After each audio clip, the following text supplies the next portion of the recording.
nervous, so it's time to flip the script, yeah.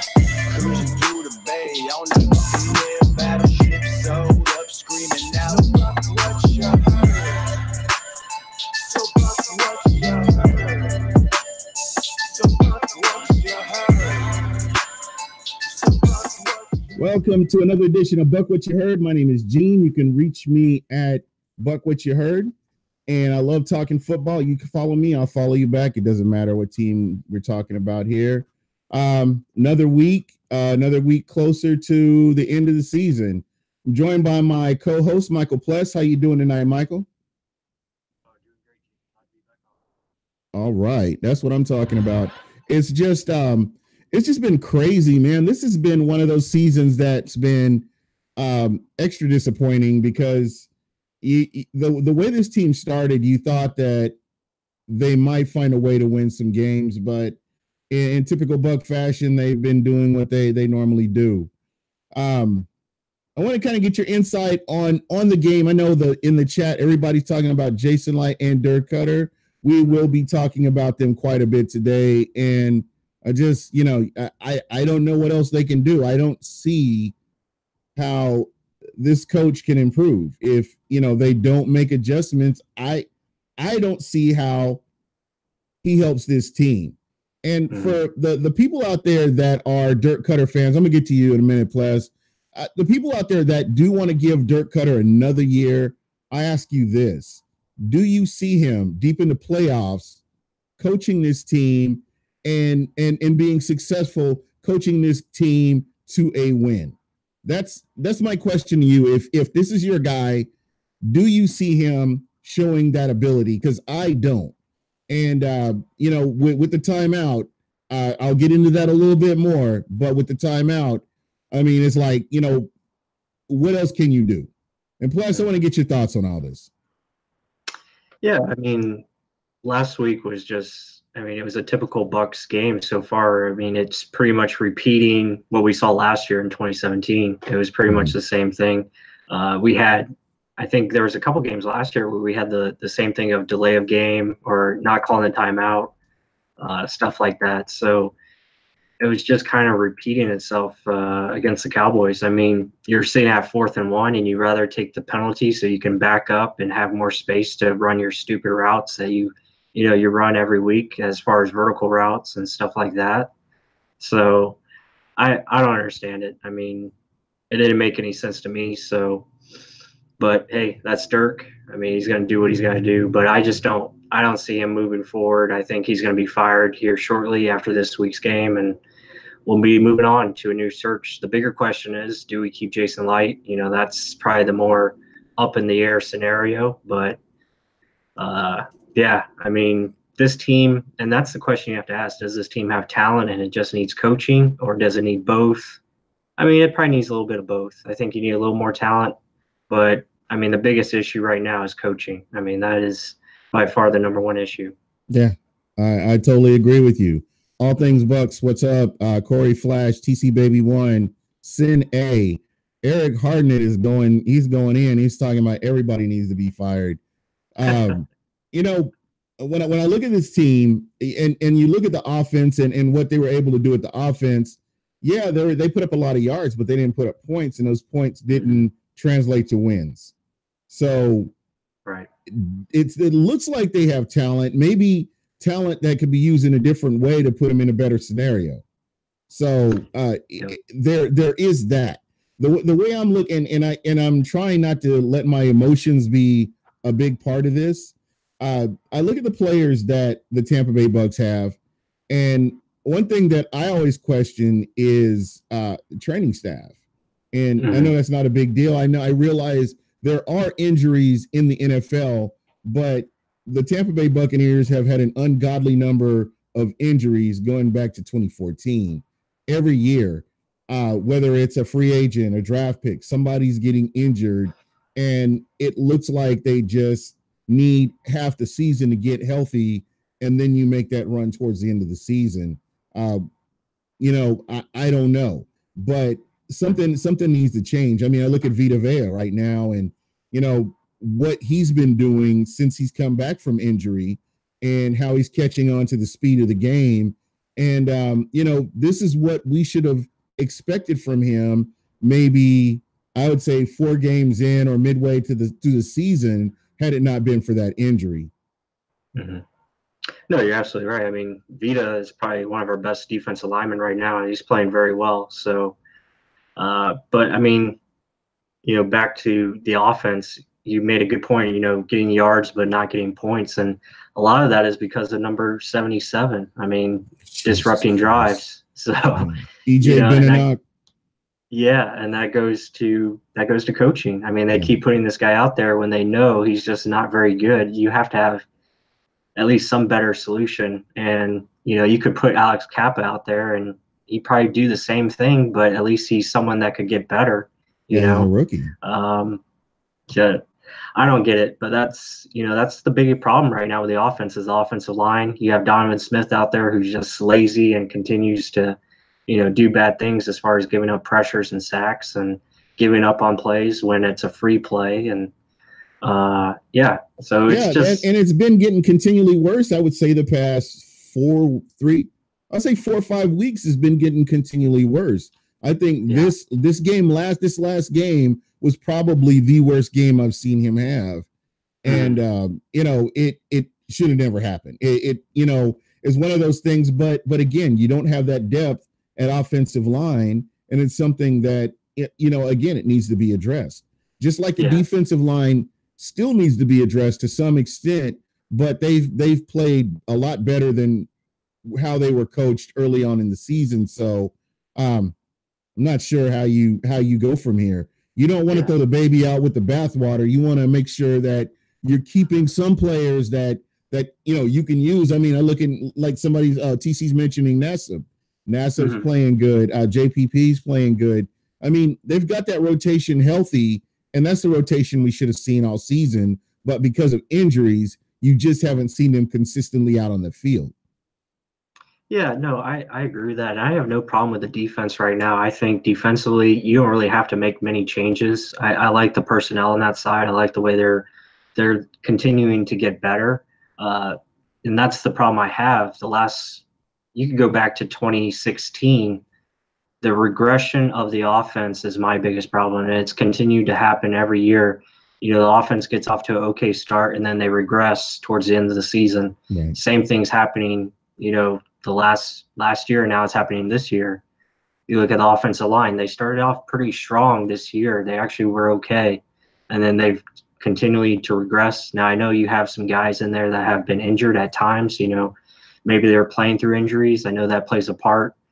Dirk Cutter made the excuse for Cameron Brake today that he's playing through injuries and he's not the same player that he was pre-injury or what have you. But, that's just another excuse. I mean, everybody playing right now is injured. Yeah, everybody's hurt right now. I mean, so that's my biggest problem. You have an offensive head coach that his offense continues to get worse and worse as weeks go on, and you can see the signs of regression. One point is they don't have a running game, so that hurts you. They never established a running game since he's been here. That's the biggest problem. You go back to 2015, that was Lovie Smith, not Dirk Cutter. So it's a problem. I mean, that's why he's going to be gone. I mean, you have no running game. You don't protect your quarterback. You don't play to your quarterback strengths. So that's why your offense continues to look the way it has. And then there's no creativity inside the red zone. That's why you don't score points. Yeah. Now, I'm going to put you on the spot here because I keep seeing Jason Light's name mentioned. Do you, if you're the owner in this situation, do you give Jason Light one more year?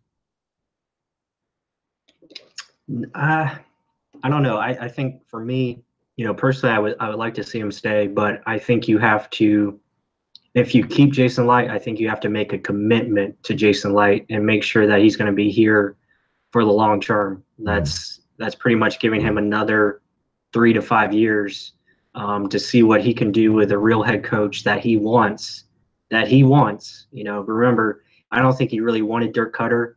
I think there's a big disconnect between the front office and the coaching staff. That has been reported and confirmed by Pew Report and others, that there is a disconnect between the staff in front office. And I think you can see that clearly if you go through the roster. You see, the Ronald Jones pick, I think, is a disconnect. Vita Vea, even. Like, Vita Vea didn't start playing well until Jason Light had that sit down with him and told him, hey, you need to play like you're supposed to, and that's being violent. And now he's playing, out of his mind. Yeah. So there's a disconnect, I think, and you can see it. I mean, even with Jameis Winston, I mean, just the way they treat him and how don't really play to his strengths. I mean, right. So I think so. This is one of those situations where it would almost benefit the Tampa Bay Buccaneers to get rid of everybody and start all over. Because I think next time you would bring in your general manager first before your head coach, and not do the vice versa, like what Tampa did with Lovey and then bringing in Jason Light. So I don't know.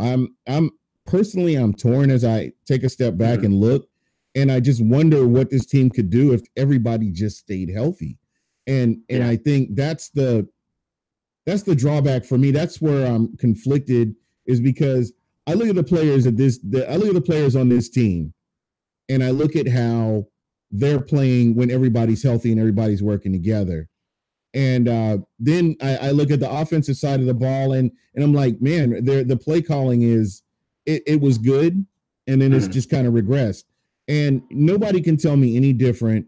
I still believe that Dirk Cutter has had a huge hand in the offensive play calling. You can tell me Todd Monken's calling the plays all you want, but just what I've seen, how things have gone, and you compare this season to last season and how things went, and I don't see any difference. I just see the same thing. But they're putting. That goes back to my point about the disconnect. I mean, we brought in Ryan Jensen. We moved Ali Marpet to left guard to help Donovan Smith.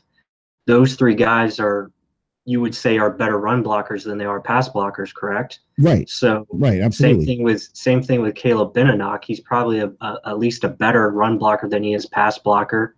Dotson, okay, he's okay in both, but you have a big physical offensive line that is probably meant to run the football, and you're out here throwing the ball as much as they do. I mean, that just shows you how far in between these guys are as far as being on the same page. It's just not good, and you can see it clearly. Like, this team should be, a run heavy, play action type team that plays smash mouth, and they just don't do that. They don't play to the strengths of their team, and I think that's why I'm sure Jason Light is frustrated, because he's picked these guys to come in here and be better than what they are, and then they're not used properly. Same thing with the free agents. You look at trying to think, like, some of the secondary free agents that we probably got, they weren't. I mean, you can't really look at the defense because of Mike Smith's scheme. Right. His scheme was so outdated, and that goes to Dirk Cutter. I mean, I agree with you. I think he is big influence on the play calling because it's his scheme, it's his offense, and he wants to air it out. But we can't do that. I mean, your offensive line can only hold for maybe 3 seconds at most, and you're having your guys do 7-step drops. You're going to get hit and get sacked. I mean, Jameis is I think he's 5th most hit quarterback in the league, or maybe higher than that. Yeah. So I think he's 5. I think he's at 5.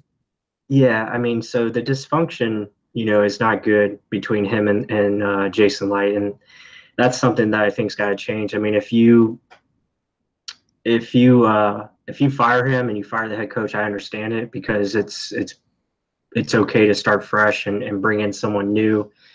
But I can also see to keep Jason Light, because, I mean, he has built a good roster. I mean, most people said this was probably the best roster since, Gruden was here, as far as talent. So, I mean, I'm open to keeping him, but I understand why if they do fire him.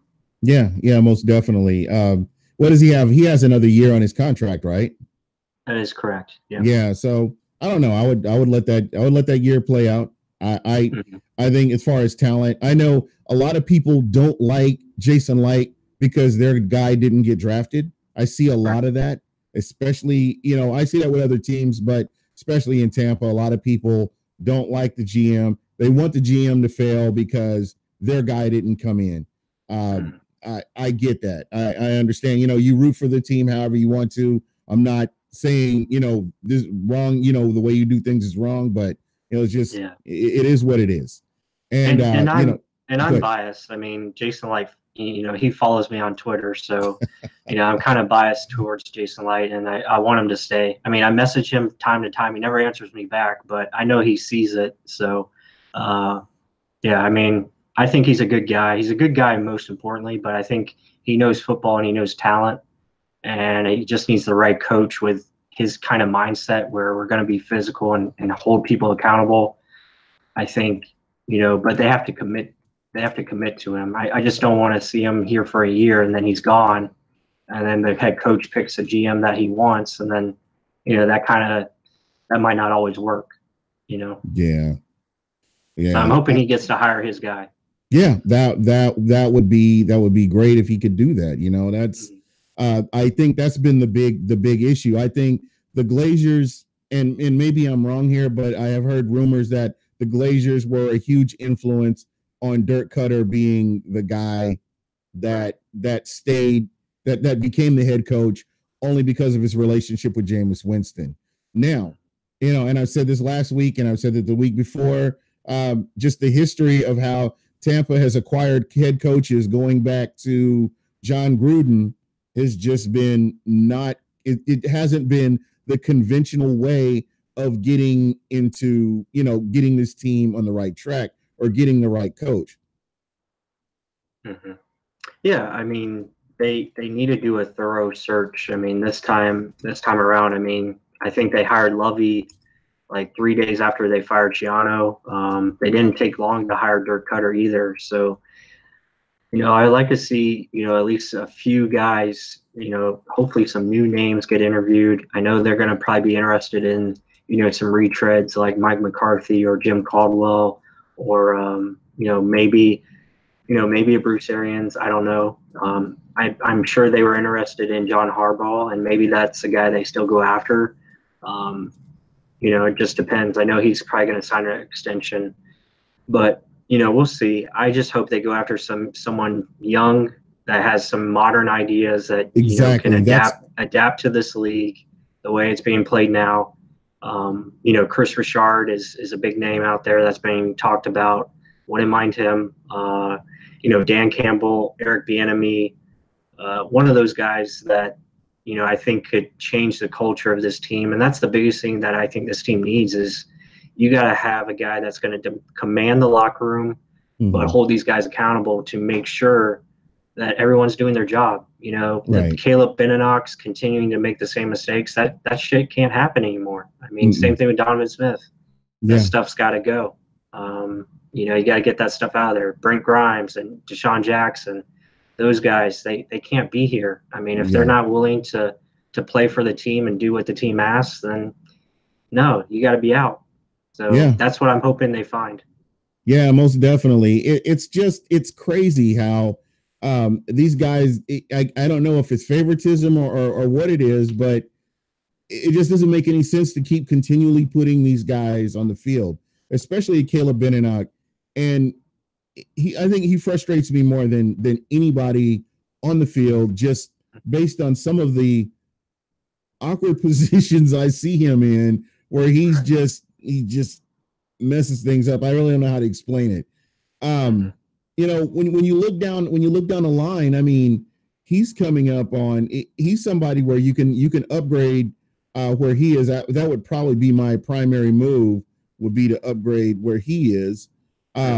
Possibly let Donovan Smith see what happens in the free agency market. I don't know. Again, I'm all on board on letting him go. Like just pure letting him go and Saranara. I mean, I think left tackle and right guard are the two primary positions we got to address. Yeah, and that's pretty much it. I mean, I don't think we have to address have you been looking at like free agency? Is there anybody that could possibly be there? And when I look at this team, I realize the salary cap is real low. We don't know who's going to stay or who's going to be here. So I know that with the way the defense is played, with Quan Alexander being out, I'm just wondering, does that help his value or hurt his value when they try to re-sign him, just based on the way that the team is played? I mean, the way the defense is played. I know he could be of benefit when coached properly, and we saw that in the game where he got injured. That was the Quan Alexander we expected to see. Players like Noah Spence, and I think me and you, it may have been me and you. I was talking with somebody, and I think you said it. He hasn't forgotten how to play.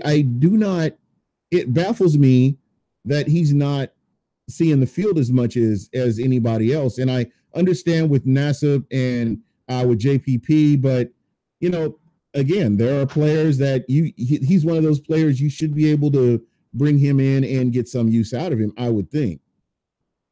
No, I agree. That's another thing that, points to coaching, and it seems like that happens to, I don't know, I'm trying to think of other examples besides Noah Spence as far as who it's happened to under Dirk Cutter.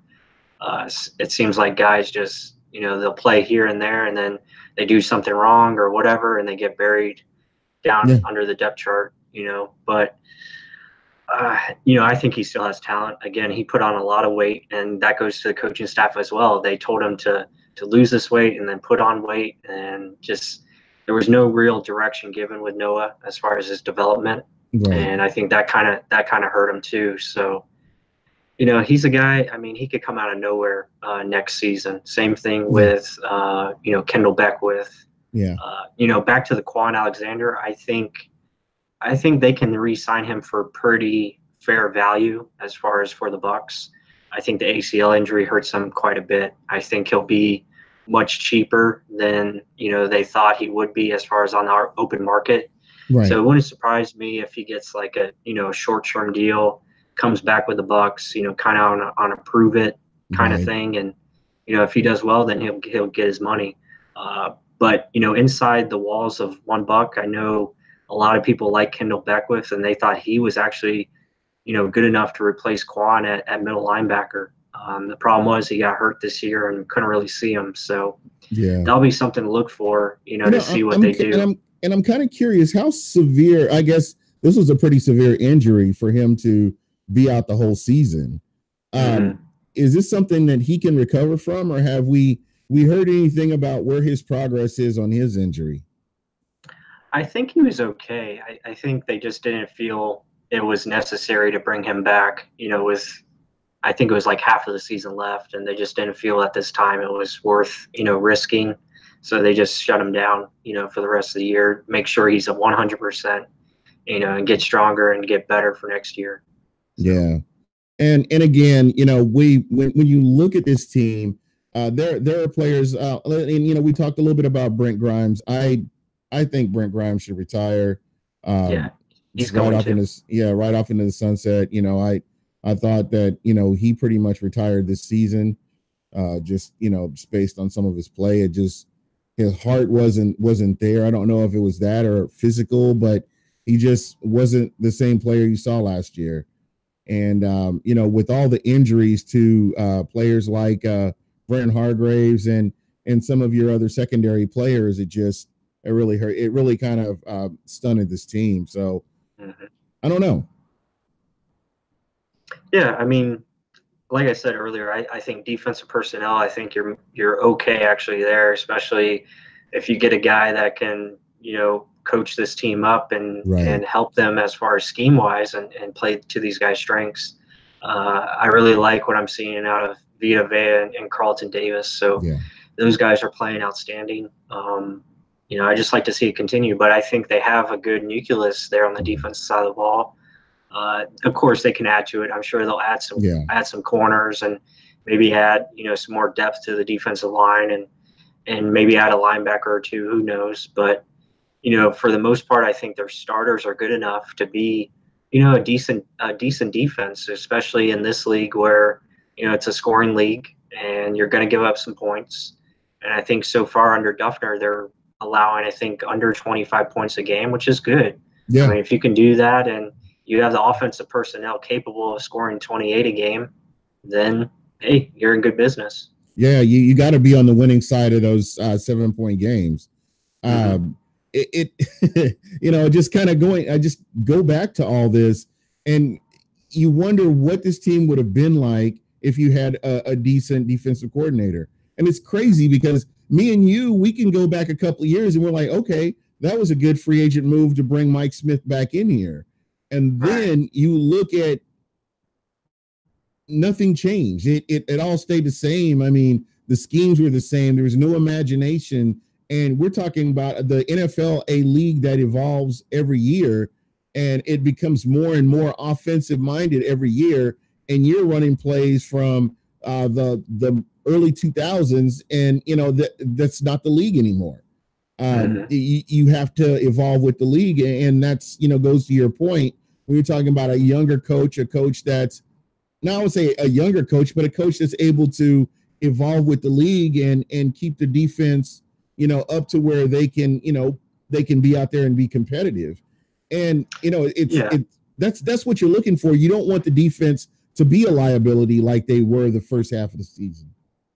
Well, that's just the thing. I think, Mike Smith, I think he was just really overthinking way too much as far as what he was trying to get accomplished. You look at what, Mark Duffner, and you look at what defensive coordinators have done around the league, and that is pretty much just simplifying everything, because these guys have to be able to play fast in today's game because everything is so geared towards the offense having success as far as penalties, as far as scoring points. Everything is geared towards the offense. I mean, if you barely touch the quarterback, that's a 15-yard personal foul. So so everything is on the offensive's favor, so to speak. So defensively, you have to be out there and you have to be able to just react, not really think out there. And that was the problem with Mike Smith. They were just having him think way too much. And you gotta be able to just go out there and do what you have to do. Yeah. And that is why I think defensively, I think we have the pieces. If you can get a guy in here that will just let these guys be who they are and play to their strengths.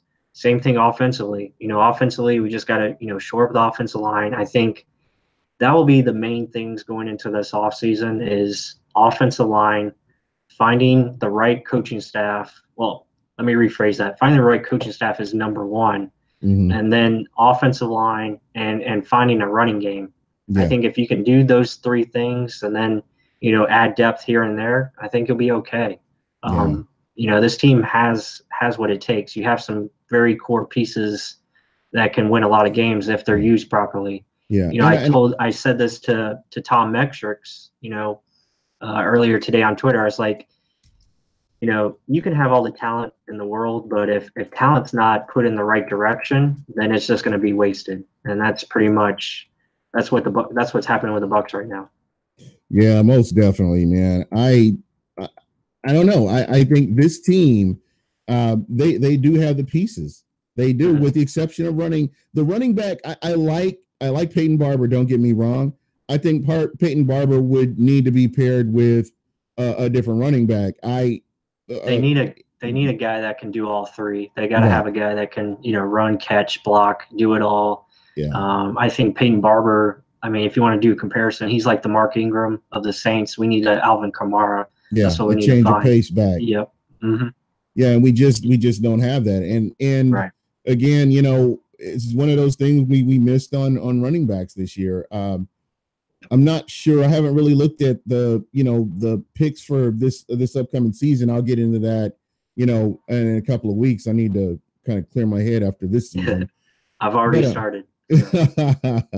Yeah, and again, this team, and a lot of people don't like Jameis Winston, and I think that he needs. I just don't think this is the right system for what he can do. I see him when he's rolling out of the pocket, and we had this. There was a big argument on Twitter about this. Let the guy, if he can roll out of the pocket and he's successful. What was that that stat? I think he had a QBR of 133 point something when he's rolling out of amongst quarterbacks over the past since 2015 or something like that.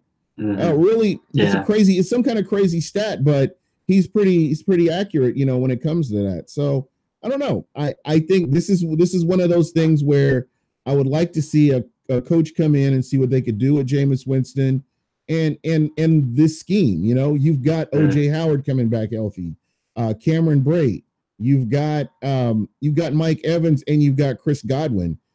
That's quite a combination right there to make some noise. And I think if they're used right, you could really do a lot with them. I didn't mention Deshaun Jackson because I'm pretty sure he's gone. So you kind of move on from that. But like you said, when you look at the talent that Jason Light has brought in, I know he's missed on some picks. I know he's made one outlandish pick that everybody will never let him forget.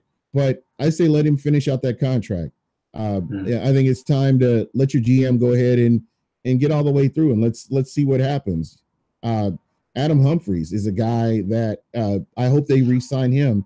That would probably be one of my top 3 moves early on, is to get him re-signed as quickly as possible. Yeah, I would agree with that. I think you re-sign him. I think you re-sign Quan Alexander.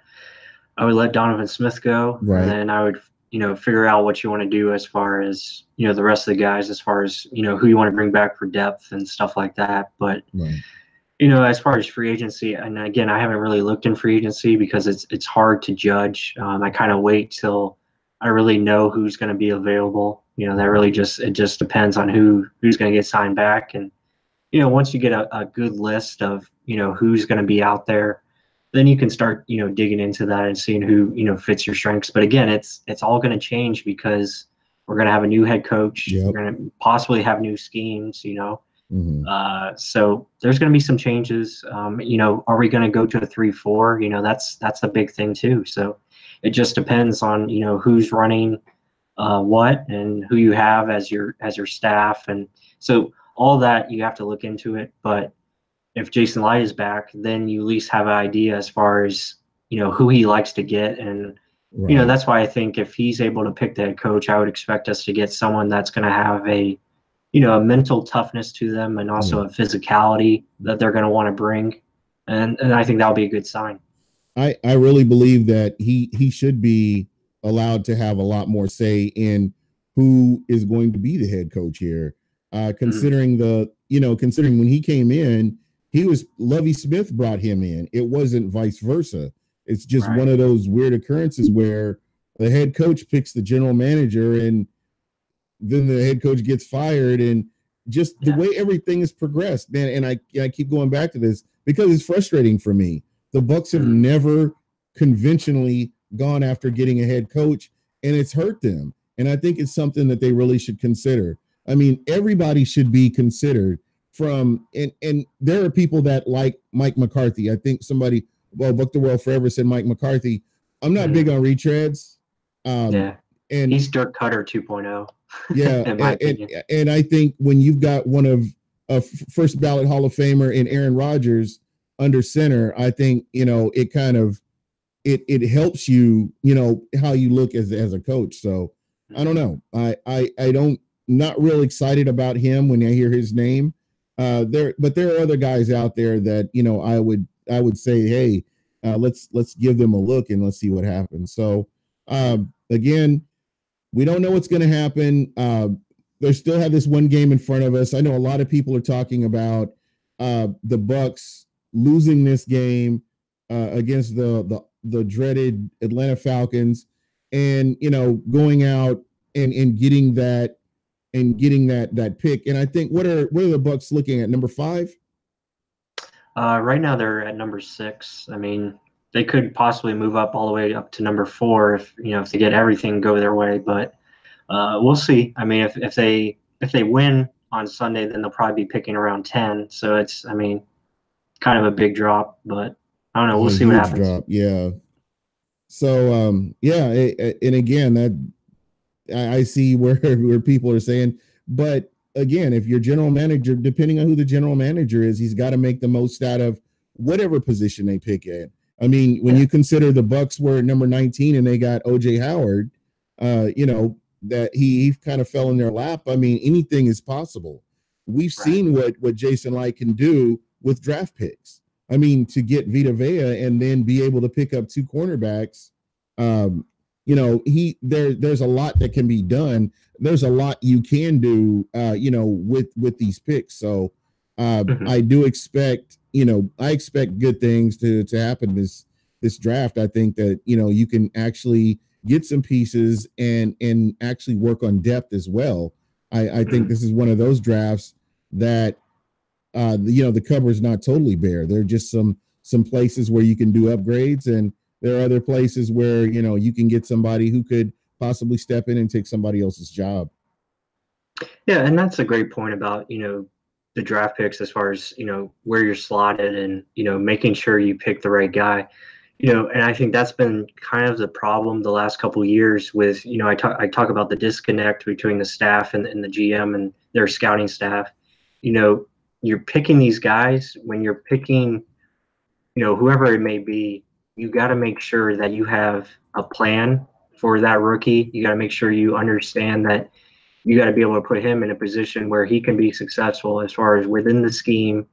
And you're picking this guy to contribute. You know, I think in the last couple of years, they've had certain guys where they picked them and it just doesn't make sense. It's like, why are you picking this guy if you don't have a plan for him to come in right away and make some type of contribution?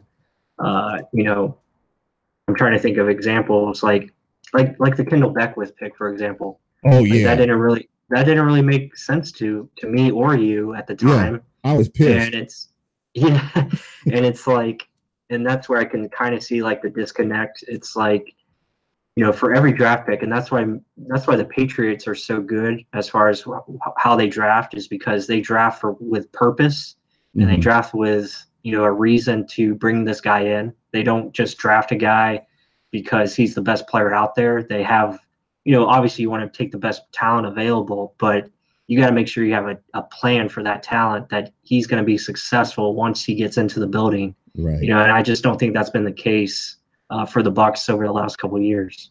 Oh, the last decade, more like it, man. It's just been crazy. Like they just haven't had a direction. Yeah, like the Jeremy McNichols pick, like that pick didn't make sense either. And, you know, and it's no wonder he struggled. So yeah. Or ASJ is another one. You know, Austin Seferian-Jenkins, and then, you know, maybe even Charles Sims. Yeah. You know, there you go. But again, if he hits on one of those, he looks like a genius. You know, Right. ASJ is in the league, but I think we've definitely upgraded with OJ Howard over him. So I'm not too upset about that. He's a guy that his head wasn't in football. I mean, making those kind of mistakes. So again, it's just one of those things. Should Duff stay at defensive coordinator? I'm happy with what he's done. However, I will preface that by saying Mike Smith was horrible. So the bar is very low. And with him coming in, it would be, I guess it would be fun to see what he could do with a fully healthy defense complement of linebackers, and you have a Vernon Hargraves coming back as well. So just what he could do with the players that are healthy, along with that defensive line when it's healthy. So I don't know. That would be an interesting scenario to see Duff like that. I'm sure whoever the new head coach is, I'm sure he'll get interviewed, you know, by the new head coach. I don't know if he'll be the defensive coordinator. I think he might be able to be retained on staff, maybe stay on as the linebackers coach. You know, I would like to have him on the staff regardless, but I just don't know if he'll be the defense coordinator. I think that's just something that's going to play out over time. And I would like to see, you know, first who the new head coach is and see who he wants to bring in, because usually that's how it's going to come down to. It's going to be his guys, but I'm sure Duffner will get at least an interview, at least for, you know, intel and what he can tell, you know, the new head coach about the current team. Yeah. And, you know, I'll be very honest. I had very low expectations for Duff coming in to actually make a difference on this defense. But what he's been able to accomplish, I've been pleasantly surprised with how the defense has come along and played. You got to factor that in with certain people that were injured coming in at the right time to really shore up that defensive line. Then you have the emergence, and we've talked about it here and there, but Vita Vea, the way Vita Vea has been playing, just the way he's come in. And, now defensive coordinators are going to have to kind of start looking at him and figuring out how you scheme around somebody like that, because this guy he's big and he's fast, and it's crazy just to watch him. Yeah, for sure. I mean, you go back to the Baltimore game. I mean, they were double teaming pretty much Vita Vea on every snap. Yes. I mean, they weren't really double teaming Joe McCoy anymore. So they were going after Vita Vea, and, he was still making plays out there, wrecking havoc. So, and, the funny thing is, I mean, this is just the beginning for him. He's not even really understanding what he's doing out there. It's just pure athleticism and strength, and that's what he's winning on. And once he figures out how to win with technique, I mean, it's going to be scary what he can do. So there's a reason why he was rated so high by, the Bucs, and why he was, picked over Derwin James, and why he was picked over certain players. So, I mean, the sky's the limit for him. Yeah, most definitely. And he's just one of those guys that I cannot wait to see him as he progresses. I think they're all very fortunate to have a JPP right in the locker room with them, just quietly showing them this is how you do it, and they're benefiting from it. I've seen a bunch of comments about Gerald McCoy. Do you see Gerald McCoy coming back next year? Is it somebody that they may upgrade, and I say this because Gerald McCoy has had splash plays, and this has been, I would say, the past 3 years. Gerald McCoy has had splash plays, but you've never seen football from first quarter to fourth quarter from him. You'll see spurts from him, and then he may disappear in the fourth quarter. You may see him playing strong in the fourth quarter, but it's nothing consistent from him. And I'm not, and to all the people that like Joe McCoy, I've been a big supporter of Joe McCoy, but you get to a point where you've got all these pieces in place. You've got Carl Nassib, who's been playing out of his mind, and your offensive line has to account for him. JPP, who's our sack leader, and you have to account for him. Vita Vea and what he's doing, collapsing in the middle of the pocket. This is a guy right now that he should be eating. He should be eating good right now, and it should be consistent throughout the game. And unfortunately, that hasn't been the case. And so I don't know. I mean, no, those are great points, and I agree with them. I think, to defend Gerald McCoy, I would say this scheme doesn't really play to his strengths. They don't really allow him to be that one gap penetrator, disruptor that he was with Greg Schiano. It's more of he's supposed to take on blockers. He's supposed to take on guys and free up space for others. And he's been doing that. I mean, he does his job. I mean, that's what he's been doing as far as, holding guys up and allowing pretty much what he's supposed to do is hold guys up and allow linebackers to make the plays. I mean, he's supposed to let Levante and Quan, all those guys make plays. And that's what the design of the defense was to begin with. It just hasn't shown that because you had a guy, Mike Smith, who just wasn't doing it. He wasn't calling the games consistently. But, McCoy, I mean, I just don't think he's doing what he can do best, and that is, attacking upfield, getting penetration. That's why you see at times where he'll attack upfield and you'll see a gap that he leaves wide open, and, the running back goes by and it makes a big run. It's just because you don't have the linebackers right now to fill those gaps. Right. But, I mean, personally, I think this is going to be his last game as a Buccaneer in Raymond James. I think they're probably going to either try to trade him or release him in the offseason, but we'll see. If he comes back, I hope he does, because I would like to see him with a coach that understands what he does best and lets him, play to his strengths. I think he's still a good player. Don't get me wrong. He's a good player. But, as far as elite, defensive talent, I just don't think he's there right now. I think he's slowed down a little bit. Injuries have crept up on him. I think he's kind of peaked out as far as his sack totals. I think he got 6 so far this year. He's probably going to have 6 again, which is good. Yeah. But I don't know. We'll see. I mean, personally, I would like to see him just, start over and change the scenery and see what he can do. It just kind of sucks that we just kind of wasted his years and really couldn't do anything as far as getting to the playoffs. Yeah, I read that article by Jenna Lane, and I thought it was very telling, to be honest. Yeah. It is sad that he didn't get the pieces around him, and it was really a waste. Somebody in the chat was asking, what do we do at safety? I happen to like the two young safeties that we have. I like Justin Evans and Whitehead. In Evans and Whitehead, I see nothing but improvements for them if they can stay healthy. Again, there's another example of those injuries, those nagging injuries. And I just, again, and I wish somebody would help me understand this. Your training staff is supposed to put you in a position to where, this isn't, you don't run into this.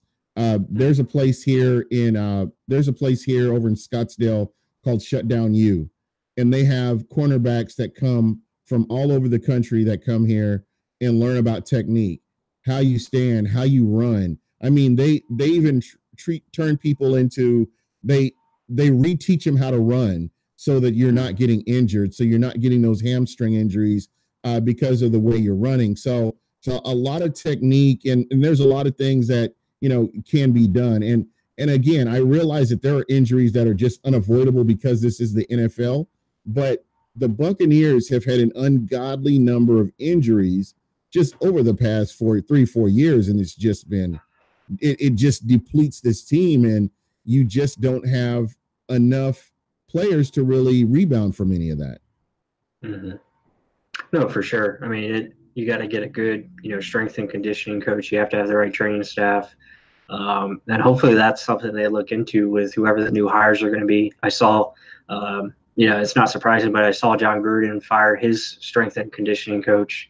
But that's kind of the norm for him. I mean, he fires everybody, so it's like, but yeah, I mean, definitely you gotta have the right people in place. Again, looking towards the future. Again, injuries are they're always going to be there, and I think, that's what makes the great teams different from the good teams. The great teams, they find a way to just plug and play guys and really put them in position to succeed, and you just continue to roll the train. And then the good teams, they'll probably lean more on, one guy or lean more on this guy and say, okay, we're going to go to you a lot more. And that works. I mean, you look at what the Ravens are doing, they're just running the ball and it's working, they're just running the ball consistently. And then you have, the teams like the Bucs right now who are not so good. They have just guys. They just have guys that go out there and do what they can. And I think this again goes back to what we've been talking about this since the offseason. When we look at all the misses the Bucs have had over the past decade, whether it's through free agency or the draft, or not having a direction and building up some part of the team where you have a strength, and building up the other part of the team so that it's not a liability, the Bucs have just not had a direction on where they're going to go, how they're going to do things, until Jason Light came along. And I know, again, here's a guy that people just are ready for him to go, but I would like to see him see it through just to see what he does. And again, he's gone out and he's really helped the offense along, yardage wise or statistics, not as far as wins and losses, but he's done something. And I just want to see if maybe he can get some more pieces in there. Do you keep the defensive coordinator and add a few more pieces on the defensive side of the ball? Get you work on that left tackle and that right tackle, and let's see what you can do there. Possibly getting a running back. It's not like, as I mentioned earlier, the cupboard's bare. There's talent here, and this team is really close. And as I said throughout the year, the Buccaneers were in every single game, even that Chicago game, which shouldn't have gotten out of hand the way it did. But when your defensive coordinator is stubborn and doesn't want to make changes and wants to run an archaic defense, that's kind of what you get. So, that it is what it is. And I tell you, you know, the improvements they've made on defense gives me hope for next year. Yeah, for sure. I mean, you just look at the one-score games. I mean, Dirk Cutter is 6-12 in those games. I mean, that shows you right there that there's a problem with coaching. I mean, Yeah. even Dirk Cutter said it himself. He's like, talent's not an issue here. So obviously, you're saying you're the problem, and that just, I mean, that's pretty much why he's going to be gone on Monday. I mean, it's just going to come down to, the big question is Jason Light staying or is he going? And who's are they going to be looking for a football president? That's something to look at. How long is the search going to be? So all those questions, are going to remain out there. But as far as the core of this team, it's there. I think you have the pieces in place. I think Jameis Winston should be your future quarterback for a long time. I think he's just too talented, and I think you're not going to find many guys better than him right now. Especially on the open market. I don't think Joe Flacco's the answer. I don't think Teddy Bridgewater's the answer. I don't think even Nick Foles is the guy you go after. No. I mean, you look at what Kirk Cousins is doing in Minnesota, and everybody thought he was the final piece to get the Vikings to the Super Bowl, and they don't even look like the same team from last year. Yeah. I mean, he's having a decent year. I think that's more, some of the pieces around him. But, they fired their offense coordinator, and look how they're doing now. I mean, they're getting the run game going.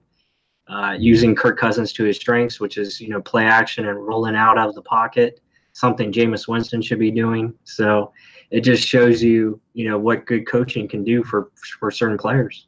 Yeah, definitely. So do you think that's coaching, that Jameis Winston is playing the way he is, or where he's worried about turning the ball over, or he's not as instinctive as what we've seen from him in the past? And I think that's what made Jameis Winston who he was just his ability to improvise, and where the time came to make plays, and you make those plays. Yeah, I mean, you look at his turnovers, I think a lot of it is due to the scheme that he plays in. Again, some of it is him, where he just, he doesn't want to let a play die. That's why he's so good on third down, as far as converting, because he'll do whatever it takes to get that first down. That's why I think he needs a coach that can bring in structure and bring in balance, and someone that understands how to contain his playmaking, but also at the same time allow him to be that guy from time to time. When the team needs him to make a play, then you need to go let him do that, because that's what he's good at. When it comes down into crunch time, I think you let the reins off a little bit. When you're in the first half, obviously, you want to control him a little bit more, but that goes into play calling. That goes into what you're asking the guy to do. All those things play a part in it, but, get the guy some help as far as a run game, and allow him to use play action, use the quick, short passing game that I think he does very well. All those things, you got to keep it, within him, and let him go be that guy. Right. But, it's got to have some structure to it. And I just don't think that's in place right now. Yeah. And that's the big problem right there. I think the one knock that I've seen is they just have not been able to bring a running back in. I mean, you had Doug Martin. Doug Martin was good 2015, but after that, it's just been running back by committee. And then you had the one season with all the injuries, and you just, I don't know. I don't know how this is all going to play out. So we just kind of have to wait and see what happens. I mean, let's take a look at like Dak Prescott. I mean, you look at Prescott for the Cowboys. I mean, he's got a legit running game, with Ezekiel Elliott. Right. And then as far as the passing game, they don't ask Dak to do a whole lot. It's very simple throws. It's one read, very easy offense where they can get easy yards. A lot of it is, comebacks and out routes, and a lot of it's timing. When he has something there, it's on the money, and he's an accurate passer. I will give him that. And that's something Jameis has to work on, but it comes with, running in that system and becoming comfortable within it. And there's a lot of consistency there with Dak Prescott's game and how he plays. And I think that definitely helps him. And that's why he's one of the more accurate quarterbacks in this league. So, that's just something I would like to see Jameis have, have a guy that can get you 20 yards easily, like these running backs can, for, the Saints or the Rams or Kansas City, all those guys. They can get you easy yards. Yeah, and when you look at that, and I look at Jameis Winston, his rookie season with Doug Martin, and he looked great. There were times, and I know he was still a rookie, but this is where you saw the glimpses of what Jameis Winston could potentially do if he set up for success. And again, it's been inconsistent. You kind of have to go away from the running game. I think it was the Panthers game, and all the Bucs really had to do that last Panthers game is run the ball. That's all they had to do was run the ball. And because they didn't have a legitimate run game, that game went down to the end, to the wire. It should have never gone down to the wire. And that's kind of what you're looking at.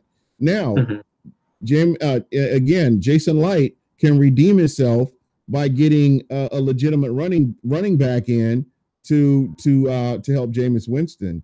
And I think that's what he really needs to do if he's going to be here for a while. He has to, if they do decide to keep him for that last year, that's what he's going to have to do. Yeah, well, I think whoever they bring in and whoever's the GM, they have to find identity. I mean, that is something that we just been lacking. Yeah.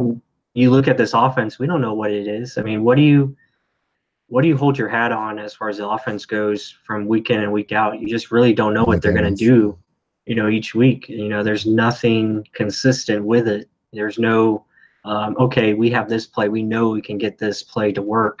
Right. There's just none of that. There's nothing as far as rhythm or identity or consistency of play calling. I think what was it last week against Dallas? I mean, it came out with 10 straight passes. I mean, that's just you never know. I mean, and it's unimaginative. They already know what you're going to do. Yeah, and then this week we'll come out with probably 10 straight runs or something. I don't know, but it's just so up and down with what they're being asked to do. It's mind-boggling. So, it's all good. I mean, he's going to be gone. We're going to move on and hopefully find the right coach, because that is what's definitely missing right now. Yeah, most definitely. A couple of names that I've been seeing in the chat. Le'Veon Bell and I see Kareem Hunt. Kareem Hunt, I'm sure you're going to get that 6-game suspension. So if somebody does, and I thought Washington picked him up or something like that. No to both. Yeah. Again, I think that Le'Veon Bell wants a max contract, and we're talking who's got that max contract? Who just got that? I'm trying to think of the running back that somebody got earlier. Yeah, somebody got this ridiculous contract, and that's why Le'Veon Bell. Johnson. Yeah. Yeah. And I think that's why Le'Veon Bell set out, because they put him on they gave him the franchise tag, and he wants to get paid. So, again, whoever gets this guy, let's hope that he stays healthy after you sign him. And it's one of those things, buyer beware. Yeah, he's a perfect fit for the Jets. I think that's where he's probably going to end up. That's a good fit for him. Yeah, most definitely. I think he would do well. And knowing how petty this guy is, though, I could see him ending up in a Baltimore Ravens uniform and facing the Steelers twice a year. So that's or even the Cleveland Browns. Yeah, there you go. There's another destination, and I think they have the cap space to do it. So again, there are good running backs out there. I know the Kareem Hunt situation, but we don't know what disciplinary action is going to come down or how any of this is going to actually play out. So I don't know if you want that kind of media attention, bringing somebody who's dealing with some of the issues that he is into camp. So I don't know. We just kind of have to wait and see what happens legally with that whole scenario. So there's that. But last couple of questions I have for you. Is there anybody, and we've already established Caleb Benenoch. We've looked at Donovan Smith as two guys that you would be cool if they walked. A guy like a Chris Conte. I know Chris Conte's name was mentioned. I'm not a Chris Conte hater, and I know a lot of people dislike him. He's an average safety, Mhm. and that's what he is. But he's got it from the neck up, and so he Yeah. knows, as far as getting people in position and stuff like that. That's that's why he's so valuable for a team, is to be able to get people where they need to be. And with a lot of rookies like you have, I think you wrote, if you can rotate him in or something like that. Is he somebody you bring back to the Tampa Bay Buccaneers? Uh, I think he'd be good depth. I mean, I wouldn't mind having him as a backup as far as, someone that could be a spot starter, just in case of injury. I would definitely like to see him in a different scheme where, you know, maybe use him correctly. So it would be interesting. I wouldn't mind signing him back. I'm sure he'll be relatively cheap. Yeah, So, yeah, most yeah, I definitely. wouldn't mind it. Okay. Probably another 1 year deal. All right. Next question. Vernon Hargraves, is he somebody? Just based on his injury's not a knee injury. He's got the Mhm. upper body injury. Is he somebody that if it came down to it, is it somebody that the Bucks should really look at possibly bringing back if you can use him in that press man and not in a Yeah. zone scheme? Yeah, no, I think Vernon will be back. I don't, he's got another year or maybe 2 years on his contract still. So I think he'll be back. Yeah, I mean, that's another guy that we just don't know yet. I think him and Noah Spence are kind of similar as far as you really don't know who they are as far as football players because they really haven't been put in a spot to be successful. Yeah. I think Vernon is actually a much better outside corner than he's shown so far. And even if he does play slot nickel for the rest of his career, I don't have a problem with that. I think he's a very good nickel. But I thought he performed well. mhm. So yeah, it'll be interesting to see if they can bring in a guy that will play a more man defense and play to his strengths and use him and Carlton Davis. Let them be able to press and do those kind of things. Yeah, I would love to see what he could do. Okay, and one more question I'm going to hit you with this. It just popped into my head. MJ Stewart. Hmm. What are your thoughts on him? Is he somebody that you can see him progressing and sticking in the league, or what do you think about him so far? Well, and that's another example of the disconnect between the GM and the coaching staff. I think that Jason Light brought him in here to be a hybrid type safety where he could play in the nickel spot, but also play safety and kind of, roam the field that way and make plays, in the flats and stuff like that. So I think he'll be fine. I think he'll be back, obviously. And I think he can still be a big time contributor. It's just going to be interesting to see what, they do with him, going forward as far as safety or playing corner. I think he can play nickel personally. I think he can be fine there. I think a lot of his issues was just thinking way too much. I think he got hurt in the Cleveland game when Duffner was just starting out. So, Yeah. and then he gets back from injury, and then they just don't put him in there anymore, which makes no sense to me. Yeah. Uh, I like Javian Elliott, but I just think he's too small, and I think he gets pushed around a lot, taken advantage of. So I personally would like to see MJ, more at that nickel spot and see what he can do. Yeah, most definitely. That's what I would really like to see. And this is one of those times where anybody that's you can get a look at and evaluate, they should be playing in this game on Sunday just to kind of see how far they progress throughout this season and see where they're at. Mhm. And are they worth making sure that you're coaching them up, or whoever comes along gets to coach them up, and there's film on them. So I think that's kind of what you have to do with this game right here. I would love to see that. I would love to see us kind of treat it like a preseason game and just play all our rookies and get them a lot of snaps Yeah. and see what happens. I mean, I would love to see even Ryan Griffin play. I Yeah. think I think you've seen what you've seen from Jameis. I don't think he needs to really play that much anymore as far as this season.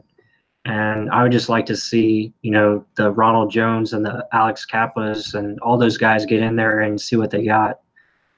Will we see that? Probably not, because I know Dirk Cutter, he's going to try to win at all costs, just for the hope's sake of maybe saving his job. So, that's going to be unfortunate. But maybe if we're getting killed and getting blown out, maybe they'll put the guys in there, or maybe we're ahead. I don't know.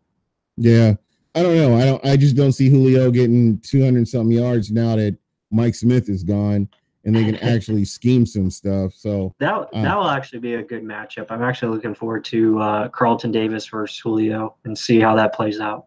Yeah, but what you got to consider too is that defensive line is really coming along and getting pressure on melted ice, and we know how he does when he gets hit. I mean, he's a totally different quarterback, so it's just that possibility. It's there. Yeah, for sure. Yeah. All right, and believe it or not, it's been a whole hour, man.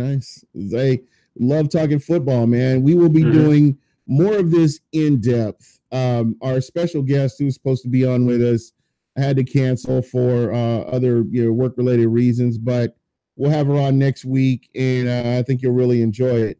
But that's pretty much it for us tonight. We'll be talking about the draft, free agency, what could potentially happen. I think the big thing is, will it be the GM and the head coach that go, or will it be the GM, or will it be just the coach? So we'll stay tuned, and we'll definitely be talking about that. Plus, you've got your podcast tomorrow. And, yeah. Gonna have a special guest on. So. Yeah. So continuation of Buc What You Heard. Yeah, if you're bored and you don't feel like watching paint dry, you can listen to me and all my ravings tomorrow. But tell everybody how they can get a hold of you, and we'll jump on out of here. Yeah, it's real easy. Follow me at Real Bucs Talk. You can probably see it on there under the GM. So that's where you can follow me on Twitter, Facebook, all of it. We're all on there. Podcast, iTunes, Google Play, Podbean, all at Real Bucs Talk. Again, it's getting that time of year where we really get kicking as far as the off season. This is pretty much our time as far as really dialing in as far as who the Bucs would want to get, as far as player personnel, coaches, all the above. So really get into that, Twitter feed and really hammer out some stuff as far as videos and content, really amping it up. So it's going to be a fun off season. We're excited. And it's just going to be fun to see. Hopefully we make the right decisions. And if we don't, then we'll criticize and tell the why. But hopefully we're making the right choices, and this time they work out. Yeah, most definitely. And that's pretty much it for us. My final thoughts on this are, it doesn't matter who Tampa brings in as far as the coach or the GM. I'm going to be all in with them because this is a team. I want to see this team win. There have been several times that my guy hasn't gotten drafted, but I don't get upset about it and want to see the team fail. I want to see this team do good, and they have a process, and they believe their process will work.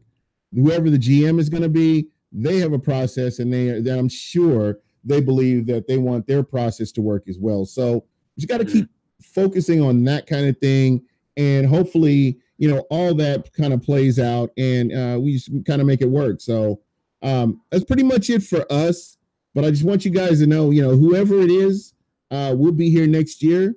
We'll be here in the off season, and we'll be doing this. So it's going to be fun. It's going to be a fun off season. Let's really, and you may see Buc What You Heard in Real Bucs Talk at the draft. You just never know. You may see, if you think you see us, it may be us there, because that's going to be one of those things we're going to try to be at the draft this year. So try to make it a joint effort. But anyway, that's it for us, and we are out of here.